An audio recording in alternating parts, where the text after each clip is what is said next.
Hello you guys, it's Deenah Dian and welcome back to my channel. How you doing? I hope you're doing absolutely amazing.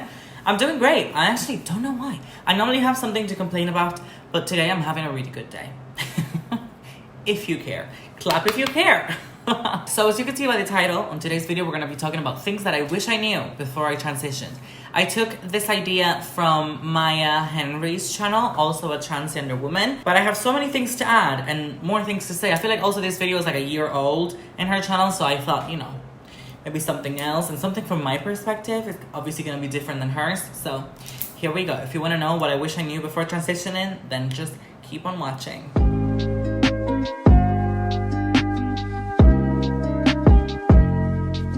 Okay, so to start off, obviously I want to talk about the effects, the side effects, and everything about HRT. I feel like everybody thinks that like trans women just decide to like be trans and then the next day they're absolutely beautiful and stunning and have their vaginas and long hair, and it's not how it goes. Especially not for me. Like, come on, I was bald before. It does help out like thinning your hair, like making your hair like nicer. In my case, my hair grew. I had no hair from here up. And now I have hair everywhere. I still want to get hair transplant because my hairline is square and I want my hairline to be round, like my wig. So yes, my hair did grow. My body did change. I grew more of like a feminine shape. But this is where I'm like, it gets weird for me because it's like, what is a feminine body? Like, there's women that look like sticks. There's women that looks like fucking circles. There's women that are square. And then you obviously have like the hourglass figure. But who says that hourglass is more feminine? Like, who says that? Who says? Not me saying that I was in a really good mood and now getting in a fight with my fucking self. Everyone talks about like the positives and whatever, but no one really tells you about the negatives. No one really tells you that you're gonna go fucking insane. That like hormones are literally depressive. There's so many like depression side effects. Like, I went really sad. I got like crazy hunger. I gained so much weight, which I'm not blaming the hormones for, because obviously I'm the one shoving the food in my mouth and I'm the one not exercising. I'm the one choosing a kebab over a salad. But the hunger is insane. You do overthink everything. If you haven't followed me for a while or you don't know me, you might not know that I purposely, seems that really bad, I might get a little hate for this video, I purposely didn't take hormones last year. I've been on hormones now for 4 years, nearly 5. I got my hormones on February 4 years ago, so 4 years and a half I've basically been on hormones. But last year during summer, obviously I was bored, and I knew, obviously now you know all the side effects that hormones have from you, and I go from, it's weird, right? So I know that if I say it's like having your period, it's gonna sound really bad and I'm gonna get a lot of hate for it. But that's how my friends tell me that I look, feel, act. It's making my body have hormones and it's blocking all the testosterone from my body. So I'm gonna feel some type of way. There's obviously a reaction expected. And the reaction that at least I have is just sadness all the time and like drama and overthinking and crying all the fucking time. So in September last year, I decided to not take hormones for 3 months. I must say my brain felt amazing. It felt amazing to not overthink. It felt amazing not to cry over small things. It felt amazing not to make small things huge things, you know? And I'm not talking about men penises, like I wish I could do that, but like when it comes to my head, my nail would break and I would be like, oh my god, so sad that like I'm transgender and my nail breaks. Like everything is drama. Like anything can happen right now and I'm gonna cry about it. Maybe I'm not being fair here just by saying that hormones make you cry. Some of you might not cry. But hormones just make me sad. And I've proven to myself 3 months of hormones, I'm super happy. You might be wondering now, then why did you go back? And I'm like, okay, so being off my hormones, my hair on my face started to grow back. Hair on my body started to grow back. Hair that had already faded 4 years ago. Hadn't seen it for years, started growing again. My hair on my head started falling again. It was an absolute nightmare. So I've been good since, taking my hormones, I'm doing great. I feel like it's been a great year so far for my brain. Like mentally, I've grown a lot and I can now see the bigger picture. And I can now see what actually makes me happy and what I actually want. And like, you know, who cares if my libido is down? Because that's another thing that nobody told me, if you take away your testosterone, if you block your testosterone, because obviously you were biologically a male, this video is just fucking controversial by itself. But yeah, because I was biologically born a man, I generated testosterone, which I still do because I haven't had my operation. I haven't done anything else to my body other than a boob job and HRT. So obviously I have to block the testosterone, and testosterone is what gives a man all his, like, you know, libido and everything, all his desire for sex. And because I started taking the hormones back when I was 20, I was, I think, at the top-ish. I wasn't a teenager anymore, but I was like a young adult, and I was feeling sexual. And as soon as you start taking them, that desire, that libido, to the floor. See you later. Bye. I do have to say, I haven't lost it completely. There's still horniness left in me. I think it's because I am a very sexual person. But for a lot of people that I know, it just goes completely out the picture, out the door. See you later. Also, we have to talk about how important it is to go through your transition mentally and accept yourself. And this is what I finally figured this year. Because I know I look over here like, oh my God, she's so confident, whatever. Nuh-uh. The last 3 years have sucked. Have really sucked. It took me to go off hormones for a while, experiment my fucking self, have sex without being on hormones, because I lost my virginity on hormones. Also, there's so many side effects to taking testosterone blockers that really is really bad for your liver, really bad for your body in general, and super bad for, like, your brain. Apparently now there's an investigation going on and whatever, because there's a chance of you getting brain tumors. Yeah, I know, it's fucking scary. So I do not recommend being on testosterone blockers for like over a year. I've been nearly 5, I know, but I don't recommend it. I just don't recommend it. I know, yeah, it works. Yes, I get it. I'm still gonna be on them, but it's something that you really have to like think about and think of your life. Are you in a position where, what do you want to do? Do you want to have a vagina? Because a lot of people, this is another thing with transitioning. A lot of people don't want the same thing that you might want.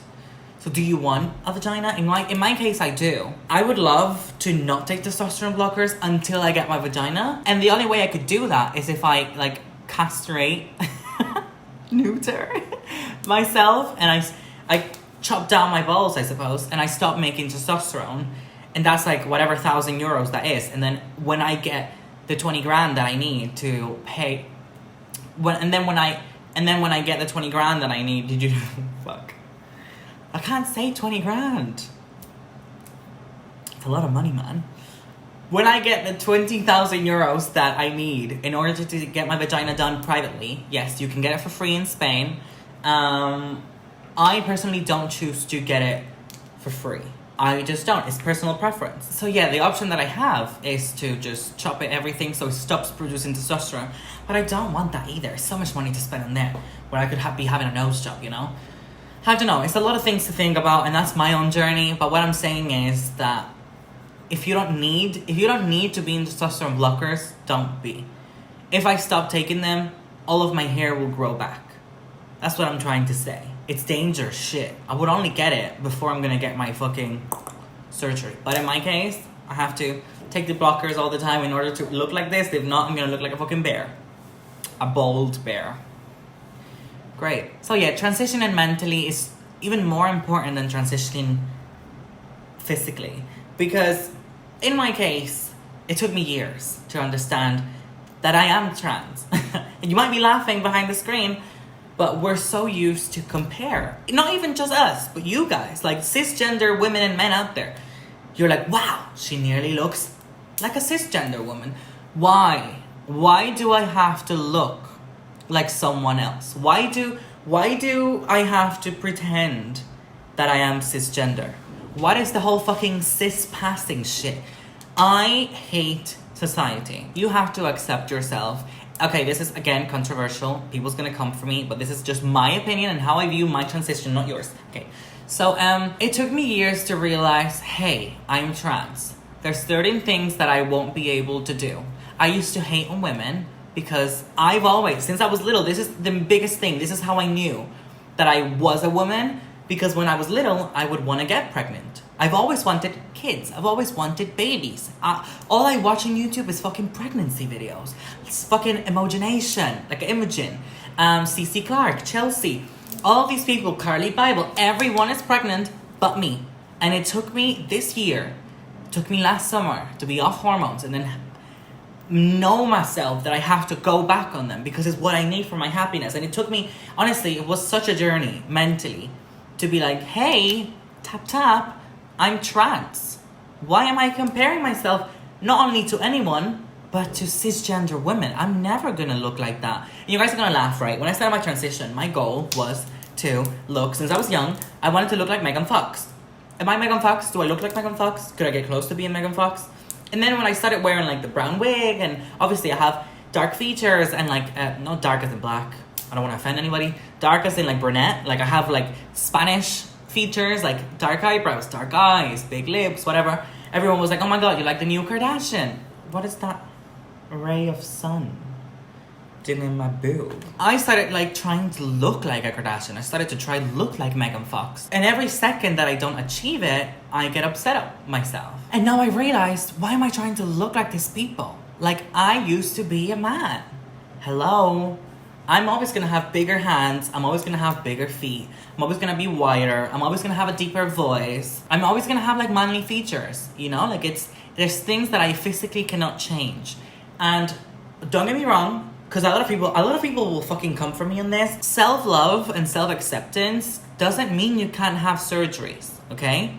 Let that fucking sink in. When I say this online, there's a lot of people that's like, well, if you loved yourself, you wouldn't have gotten a boob job. I'm like, sorry, Karen.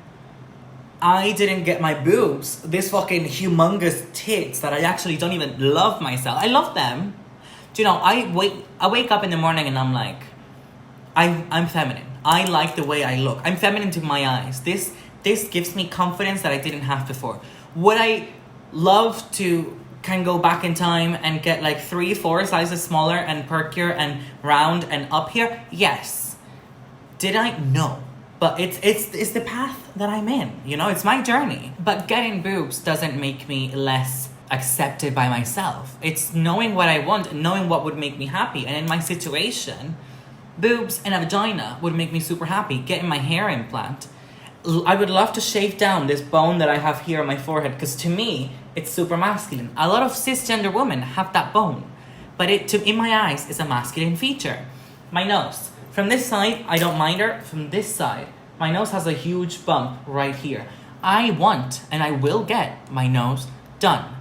That doesn't mean I don't love myself. I don't want to make myself look completely different. I like the way I look right now. I look at myself and I'm like, fuck, I'm pretty. I'm super cute. I've got like nice smile, nice lips. My nose doesn't even look bad from the front.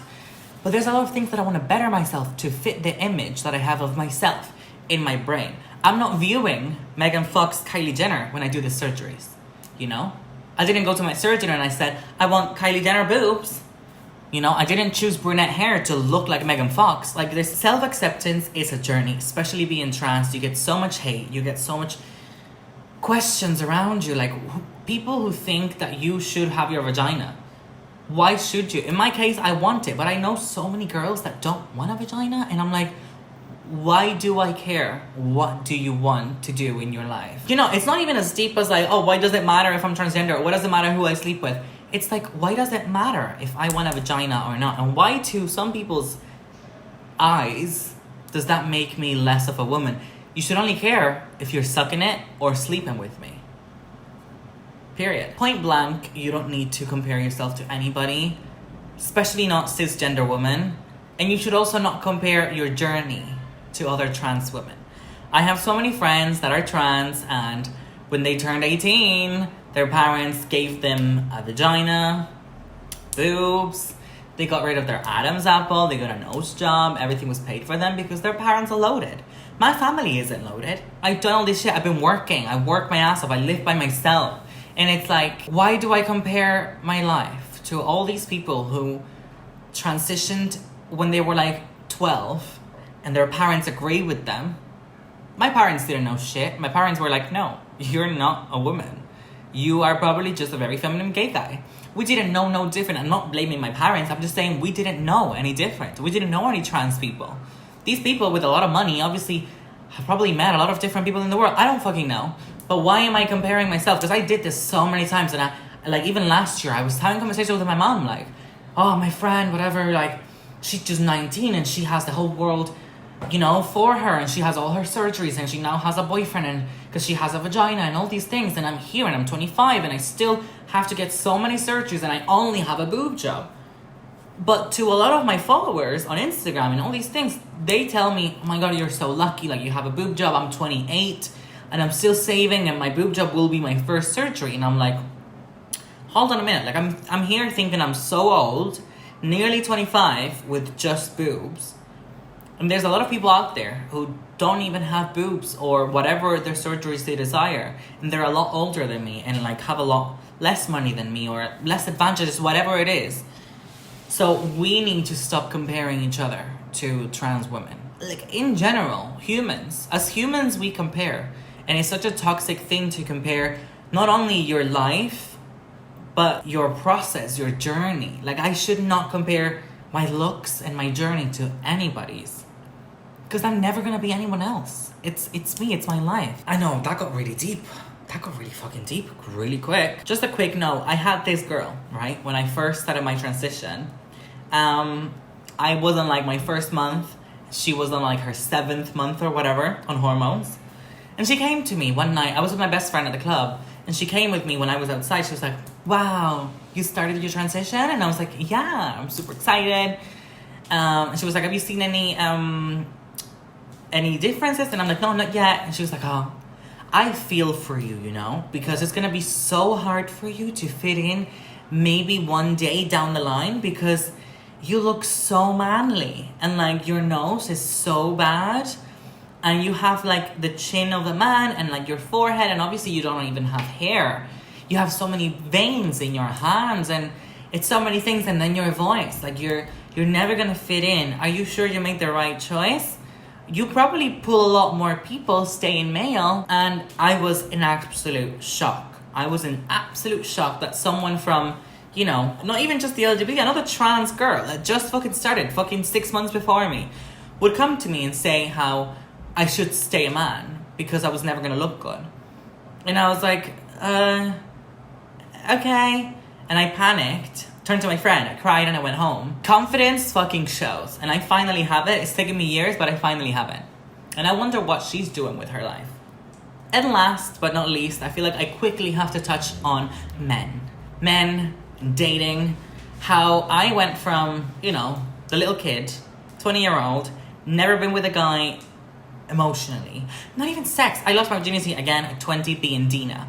I didn't have sex before that. I've had a few things before it, but I never had the full-on sex as it is. No one told me how many fetishists, how do you say that word in English? Guys with a trans fetish, guys that crave women with penises, would come to me when I transitioned. And it was a really difficult time of my life, my first year in hormones, because there was a few men that would like reject me or treat me like shit and then still want a blowjob. You know, like that, like it's so crazy. And I feel bad because I see all this, like, I'm not gonna get emotional. I see all these young trans girls that are like DMing me on Instagram or whatever, and I'm like, I feel for you. Because my first year sucked. Because men used me, abused me to the extent of like me thinking I would have to be a prostitute. Because what else was there? I was never gonna find love. I made the right choice, and I knew that because I felt great. I was finally like looking like I wanted to look and feeling how I was supposed to feel. But I was scared because I'm like, no one's ever gonna love me. Still to this day, haven't found love. You know, nearly fucking 5 years down the line. Still the same relationship-wise, but not mentally. My first year really, really sucked. To the point where, like, you know, as transgender women, you get so many men and you realize that you're just sexualized. You know, all these men that watch, like, she-males on Pornhub, and that's all they want. They want the fantasy. They want you to fuck them. They want to suck your dick. They want all these things. And you might not be okay with that. I didn't have anything done to my front bits until last year. Like I said, experimenting. If you want, I can talk about that in another video. Make sure to subscribe and we can talk about it more. But it was not my style to do those things. And all the men that were approaching me wanted those things. And I just felt undesired. And I started questioning myself, like, should I start, like, fucking guys? Should I start being how they want me to be? What do I do for them to like me? To the point where I lost myself. I totally lost myself in men. I felt really bad for my roommate at the time. If she's watching, hello, babe. Because I would bring a different man to the house every day. Just because I was so desperate to find someone that was like, wow, like maybe she's amazing in bed, so I'm gonna wife her up. Because there was nothing else to look for. Men didn't wanna, still to this day, 5 years down the line, looking the best that I've ever looked, no one's ever taken me out on like cinema dates, dinner, like really nice dinner date because they like me. I've had sugar daddies and all these things that we can talk about another day. But there hasn't been a guy that's like, wow, I have a deep connection with you. Let's go for dinner. I'll pick you up at 7. Never in my life, ever. It's a lot of pressure, again, to feel like a woman, feel like what we see in the movies. So I was letting men take advantage of me. And then when I first found someone that within a week, he said, we hadn't even met, I think we met once. And he said, do you want to be my girlfriend? You lower your standards like crazy. I lowered the standards to the point where I was in a very abusive relationship for nearly a year. And I thought that was as good as I could get. Because who's gonna love me? I'm trans. And no matter how many surgeries I get, I'm gonna be trans forever. Who's gonna love a trans woman? Trans women are not meant to be loved. And that's what people kept telling me. And that's what I kept telling myself. To the point where I stayed on that relationship that was really toxic because I had the lowest of the low standards in life. And it's like, it was like a wake-up call. After like nearly a year with that person, I was like, no. Like even if I'm always single, I don't deserve this. Because I didn't love him. He didn't love me. He loved what I was.